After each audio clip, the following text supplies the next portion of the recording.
ក្តៅបងប្អូនថៃនិងមីយ៉ាន់ម៉ា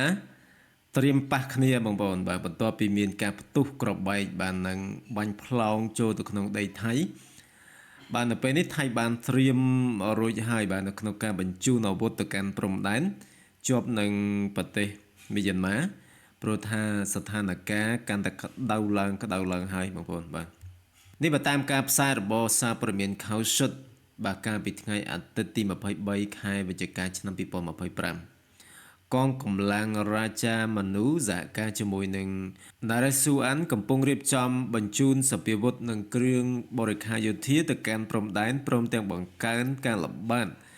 ទាំងថ្ងៃទាំងយប់បាទស្របពេលការប្រយុទ្ធគ្នានៅមីយ៉ាន់ម៉ារីករាលដាលដល់កម្រិតធ្ងន់ធ្ងរបំផុត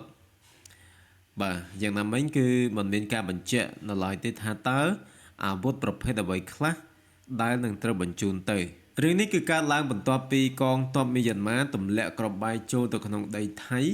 ខ្ទេចផ្ទះពលរដ្ឋចំនួន4ខ្នងនិងមានជនជាតិមីយ៉ាន់ម៉ា125នាក់រត់ចូលទៅក្នុងដីថៃបាទកាលពីថ្ងៃសុក្រការប្រយុទ្ធគ្នានៅមីយ៉ាន់ម៉ាក៏រាលដាលឈានដល់ការបាញ់ធ្លាយចូលទៅដីថៃផងដែរដោយគ្រាប់បានធ្លាក់ត្រូវសាលារៀននៅក្នុងខេត្តតាកបង្ខំឲ្យសិស្ស345នាក់ជម្លៀសចេញជាបន្ទាន់ទាហានមីយ៉ាន់ម៉ានិងក្រុមឧទាមបានបាញ់តដៃគ្នាយ៉ាងស្វិតស្វាញនៅក្បែរព្រំដែនធ្វើឲ្យគ្រាប់កាំភ្លើងបាញ់ធ្លាយចូលទៅដល់ស្រុកមេសុតប៉ះត្រូវសាលារៀនបានម៉ែគុនកែនបង្ខំឲ្យមានការជម្លៀសសិស្សយ៉ាងប្រញាប់ហើយសូមជម្រាបផងដែរថាសាលារៀននេះមានចម្ងាយត្រឹមតែ100ម៉ែត្រប៉ុណ្ណោះពីសមរភូមិនៅមីយ៉ាន់ម៉ាក្នុងស្រុកវិយាវឌីនៃរដ្ឋការ៉ែនយ៉ាងណាមិនមានរបាយការណ៍ពីជនរងគ្រោះនោះទេបាទអញ្ចឹងថៃហើយនិងមីយ៉ាន់ម៉ាដែលហៅថាភូមាហ្នឹងគឺបាទប៉ះគ្នាបងប្អូនបាទកំពុងថៃហ្នឹងកំពុងត្រៀមជើងព្រុលហើយបាទបញ្ជូនសព្វាវុធបាទធនធ្ងន់បាទទៅកាន់ព្រំដែននៃប្រទេសមីយ៉ាន់ម៉ាបាទជាប់ព្រំដែនគ្នាហ្នឹងដោយសារភូមាបាញ់បាទប្រយុទ្ធគ្នាទៅគឺក្របផ្លោងបាទក្របផ្លោងហ្នឹងវាធ្លាក់ចូលទៅក្នុងខេត្តនៃទឹកដីថៃបាទខេត្តមួយនៃទឹកដីថៃដែលមានផ្ទះប្រជាពលរដ្ឋក៏ដូចជា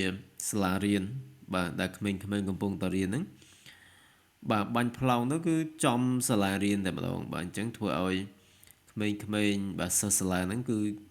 កំពុងចម្លៀសខ្លួនចេញជាងចង់បញ្ជាក់ថាការដែលគេរំលោភបំពានមកលើទឹកដីខ្លួនហ្នឹងបាទមកលើប្រជាពលរដ្ឋខ្លួនហ្នឹងវាមានសភាពយ៉ាងណាបាទវាធ្វើឲ្យប្រជាពលរដ្ឋខ្លួនឯងហ្នឹងវារស់រងទុក្ខចង់ឲ្យថៃហ្នឹងដឹងពីស្ថានភាពដែលប្រជាពលរដ្ឋរបស់ខ្លួនហ្នឹងបាទនៅពេលដែលមានសង្គ្រាមបាទឬក៏មាន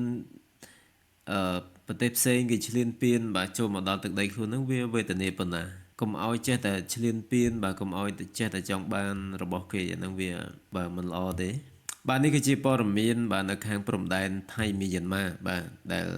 មានការប្រយុទ្ធគ្នាធ្វើឲ្យប៉ះពាល់ដល់ការរស់នៅរបស់ប្រជាពលរដ្ឋក៏ដូចជាសិស្សសាលាបាទ